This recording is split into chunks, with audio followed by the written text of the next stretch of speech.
Hello everyone, welcome back to my channel. आज का हमारा टॉपिक होने वाला है breast feeding, assignment on breast feeding. इसमें हम देखेंगे सबसे पहले इसमें इंट्रोडक्शन है, देन डिफिनेशन है। स्तनपान क्या होता है? शिशु को माँ का दूध पिलाने की प्रक्रिया है, या सीधे स्तन से या स्तन से दूध निकालना। शिशु को बोतल से दूध पिलाया जाता है, मतलब स्तन से ही होता है दूध वो बस। और इसमें क्या है, स्तनपान जो होता है सबसे अच्छा प्राकृतिक आहार है, जो माँ का दूध सबसे अच्छा दूध है। शिशु को देखभाल भरा वातावरण और संपूर्ण आहार प्रदान करने के स्तनपान सबसे प्रभावी तरीका है। देन डायग्राम आता है। इसके बाद मीनिंग ऑफ ब्रेस्ट फीडिंग, हम इसे मीनिंग बोलें या फिर इसको हम फुल फॉर्म बोलें, अब वो एक ही बात है। इसमें क्या है, ये शिशुओं की पोषण संबंधी आवश्यकताओं के साथ साथ भावनात्मक और मनोवैज्ञानिक आवश्यकताओं को भी पूरा करता है। ये सब कुछ हो गया ब्रेस्ट फीडिंग की, जो मैंने डिफिनेशन और इंट्रोडक्शन, इससे आप समझ सकते हैं कि ब्रेस्ट फीडिंग क्या है, ये मैंने आपको बताया। देन इसके बाद टाइप्स आते हैं, जिसमें colostrum and transition, mature, four and healed milk आता है। अब इसमें सबसे पहले हम देखेंगे तो क्या हमारा कोलोस्ट्रम मिल्क कौन सा होता है। कोलोस्ट्रम मिल्क जो होता है, ये प्रसव के बाद पहले 3 दिनों के दौरान स्रावित होता है। इसका रंग जो होता है पीला होता है तथा मात्रा कम होती है। इसमें अधिक मात्रा में प्रोटीन और वसा में घुलनशील विटामिन के साथ अधिक एंटीबॉडी और कोशिकाएं होती हैं, जो बच्चे के लिए पर्याप्त होती हैं। देन इसके बाद आता है हमारा ट्रांसिशन मिल्क। ये क्या होता है, कोलोस्ट्रम के बाद ये स्रावित होता है और प्रसव के बाद पहले सप्ताह के दौरान स्रावित होता है। इसमें वसा और शर्करा की मात्रा बढ़ गई है तथा प्रोटीन और इम्यूनोग्लोबिन की मात्रा कम हो गई है। इसके बाद हमारा मैच्योर मिल्क आता है। ये प्रसव के 10 से 12 दिन बाद स्रावित होता है। ये पानी जैसा होता है, लेकिन इसमें शिशु की इष्टतम विकास के लिए सभी पोषक तत्व होते हैं। देन इसके बाद हमारा आता है जो कि है फोर मिल्क, मतलब इसमें क्या होता है, नियमित स्तनपान की शुरुआत के दौरान स्रावित ये अधिक पानीदार होता है, मतलब ये लिक्विड जो होता है काफ़ी ज़्यादा पानीदार होता है, प्यास बुझाता है तथा इसमें प्रोटीन, चीनी, विटामिन आदि अधिक होते हैं। देन हिंड मिल्क आता है। ये क्या होता है, नियमित स्तनपान के अंत के दौरान स्रावित होता है और इसमें अधिक वसा और ऊर्जा होती है, ये जब लास्ट में होता है। Then composition of breast milk, ये आ गया। एक साइड कंपोजिशन है, एक साइड ह्यूमन ब्रेस्ट मिल्क, और इसमें लिखा हुआ है क्या चीज़ कितनी ml होती है। जैसे एनर्जी हो गया, उसके अंदर क्या होता है, टोटल क्या चीज़ है, कैल्शियम हो गया, इस हिसाब से हमारा हो जाता है। आप देख सकते हैं फैट कितना होता है, टोटल कितना होता है, देन कोलेस्ट्रॉल कितना होता है, फिर साल्ट कितना होता है, सोडियम कितना होता है, पोटेशियम कितना होता है, calcium, magnesium, iron, phosphorus, vitamin. Then technique आ गई ब्रेस्ट फीडिंग की, positions of mother and baby. इसमें इसकी पोजीशंस आपको दिखाई जाएंगी जो कि मदर एंड बेबी के लिए है ब्रेस्ट फीडिंग की। फिर इसके बाद हम देखेंगे तो हेडिंग है जो कि है attachment of breast and baby. इस दोनों के बीच में क्या अटैचमेंट होता है, इसके सारे पॉइंट लिखे हुए हैं, ये आप देखेंगे। देन इसके बाद जो हमारा आएगा वो भी आप देखेंगे, पोजीशंस होंगी वो हमारी ब्रेस्ट फीडिंग की। देन ये तो सारे उसके भी पॉइंट ही चल रहे हैं। उसके बाद जो होगा मैं वो आपको बता रही हूँ। इसमें बताया गया है कि स्तनपान कराते समय एक माँ अपने शिशु को किस प्रकार पकड़ती है, और एक ही पोजीशन तो अब होगी नहीं भाई, सी सेक्शन के लिए अलग होती है। देन उसी प्रकार से ये आ गई हमारी पोजीशन, जिसमें आती है पहली जो कि है क्रेडियल होल्ड। अब ये आप देख सकते हैं, टमी टू टमी भी इसी बोला जाता है। डायग्राम बना है जो आपके लिए काफ़ी ईजी होगा समझना, क्योंकि पिक्चर के अकॉर्डिंग काफ़ी ईजी हो जाता है। देन इसमें इसके पॉइंट लिखे हुए हैं।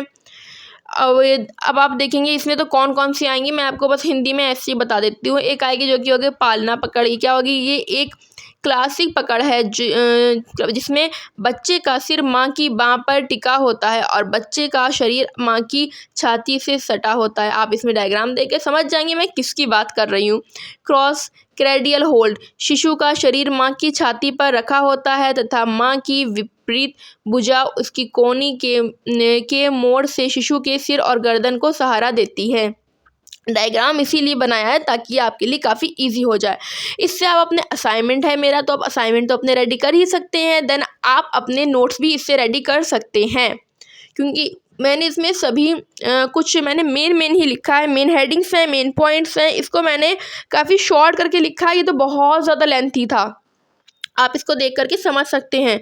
फिर फुटबॉल वाला भी एक आएगा, और इसमें क्या होगा, शिशु को माँ की बाह के नीचे फुटबॉल की तरह दबाया जाता है तथा उसका शरीर उसकी बाह के साथ होता है, जो सी सेक्शन के बाद उपयोगी हो सकता है। देन इसके बाद ये आप देख रहे हैं साइड लाइन पोजीशन, मतलब करवट लेके जो लेटा जाता है उसकी स्थिति। माँ और शिशु एक दूसरे के सामने करवट लेके लेटते हैं, जिसमें बिस्तर पर आराम करने और दूध पिलाने की सुविधा होती है। ये आ गई ना बॉल होल्ड, जो मैंने भी आपको बताया था, ये भी आप देख सकते हैं। देन क्या आगा हमारा आराम, मतलब कि जो स्थिति है उसमें क्या है, माँ पीठ के बल लेटी रहती है और बच्चा उसकी छाती पर पेट सटाकर लेटा रहता है, जिससे त्वचा और त्वचा का संपर्क बना रहता है और शिशुओं को मजबूत लेट डाउन और जो होता है ना रिफ्लेक्स का लाभ मिलता है। इसके बाद अब देखेंगे तो क्या है, सीधा कोला पकड़। कोला जो होगा उसके दो टाइप होंगे, सॉरी, कोला जो होगा ना उसको दो नाम से पुकारते हैं। तो इसमें क्या कि बच्चा माँ की गोद या कूल्हे पर सीधा बैठता है, अक्सर उसकी पीठ को सहारा मिलता है और ये रिफ्लेक्स से पीड़ित बच्चों के लिए एक अच्छा विकल्प है। ये आ गई ना सी सेक्शन के लिए जो मैंने अभी आपको बताया था। इसे कहते हैं फुटबॉल पकड़, मतलब क्लच। ये चीज़ होती है जो मैंने आपको समझाया था। मैं एक बार फिर समझा देती हूँ क्या होता है। शिशु को जो होता है माँ की बाह के नीचे फुटबॉल की तरह दबाया जाता है। डायग्राम देखें और समझें। ये जो है ये कोला होल्ड आ गई है, जो मैंने बताया था कि बच्चा जो होता है माँ की गोद या कूल्हे पर सीधा बैठता है। डायग्राम सेम वैसी बना होगा। अपराइट ब्रेस्ट फीडिंग भी इसको कहते हैं, जो मैंने कहा था, इसे कुछ और कहते हैं। ये चीज़ आ गई है। अक्सर उसकी पीठ को सहारा मिलता है। आप देखेंगे डायग्राम में तो माँ ही उसको सहारा दे रही है और ये रिफ्लेक्स से पीड़ित बच्चों के लिए एक अच्छा विकल्प हो सकता है। इसके बाद जो है वो नर्सिंग इन अ स्लिंग, ये आ गया है। ये क्लिनिक पकड़ है जिससे बच्चे का सिर माँ की बाह पर टिका होता है और बच्चे का शरीर माँ की छाती से सटा होता है। इसमें भी लिखे हुए हैं इसके पॉइंट, और मैंने जहाँ पर लिखा है सेम वहीं पर डायग्राम बनाया है, उसी के सामने या उसी के ऊपर आप देख सकते हैं। मैंने आपको दिखाया भी, ये देखिए, ये जहाँ पर डायग्राम है उसके बारे में वहीं पर लिखा हुआ है। देन इसके बाद नेक्स्ट आएगी जो कि होगी डेंगल फीडिंग। इसमें मैं आपको बताना चाहूँगी, इसमें जो बच्चे का जो नीचे है ना बिछा हुआ, इसे हम गद्दा बोल दें या फिर कुछ भी बोल दें, तो जो ये होता है गाँव में तो इसे शायद बिछौनिया ही बोलते हैं। तो जो ये होता है ना, ये मैंने बनाया था जो मेरे घर पे मेरे ही भाई के बेटे का सेम ऐसे ही है प्रिंट में, तो मैंने उसी को देख करके बनाया था। देन ये आ गई हमारी डांसर होल्ड नर्सिंग पोजीशन। इसमें आ गया, इसका नाम है डांसर होल्ड। पॉइंट इसके भी लिखे हुए हैं। देन इसके नेक्स्ट पे आ जाएगा हमारा, वो आप देख सकते हैं, फ्रीक्वेंसी ऑफ फीडिंग। इसमें फ्रीक्वेंसी आ गई है, टाइम शेड्यूल, किस टाइम पिलाना चाहिए, ड्यूरेशन कितनी होना चाहिए। छोटे बच्चे होते तो उनको जल्दी से जल्दी पिलाना पड़ता है, रात में कई बार उठना पड़ता है माताओं को। ड्यूरेशन आ गई, वही चीज़ आ गई है कि हर 5 मिनट में या 15 मिनट में रात में 2 से 3 बार तो उठती हैं। जो छोटे बच्चे होते हैं उनकी माँ को तो रात में नींद ही नहीं आती है, समझिए आप। ये आ गए एडवांटेज ऑफ ब्रेस्ट फीडिंग। जो ब्रेस्ट फीडिंग है उसके क्या फ़ायदे होते हैं बेबी के लिए, मदर के लिए।